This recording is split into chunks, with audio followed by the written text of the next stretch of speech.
कोकणातील प्रत्येक अपडेट जाणून घेण्यासाठी आजच माझे कोकणच्या सोशल मीडिया प्लॅटफॉर्मला लाईक, फॉलो आणि सबस्क्राइब करा। हवामान खात्याच्या अंदाजानुसार रायगड जिल्ह्यामध्ये आज रेड अलर्ट सांगण्यात आला होता। आज सकाळपासूनच रायगड जिल्ह्यातील महाड, पोलादपूर तालुक्यांमध्ये मुसळधार पाऊस पडत असून मागील काही दिवसांपासून विश्रांती घेतलेल्या पावसाने आता जोरदार हजेरी लावल्यामुळे जनजीवन विस्कळीत झालेलं पाहायला मिळतंय। सकाळपासून जोरदार पडत असलेल्या पावसामुळे नद्या नाले दुथडी भरून वाहत असून नद्यांच्या पाणी पातळीमध्ये देखील वाढ झाली आहे, तर पावसाचा जोर देखील कायम असल्याचं चित्र पाहायला मिळतंय।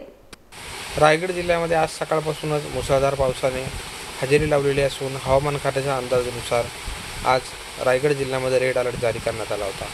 पावसाने सकाळपासून जोरदार हजेरी लावल्यामुळे अनेक दिवसापासून विश्रांती घेतलेल्या पावसाने पुन्हा हजेरी लावल्यामुळे जनजीवन हे विस्कळीत झाल्याचे चित्र आज पाहायला मिळत आहे।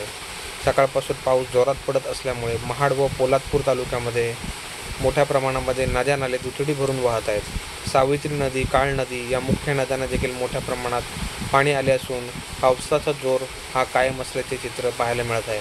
प्रशासनाकडून नागरिकांना सतर्क राहण्याच्या सूचना देखील देण्यात आलेल्या आहेत।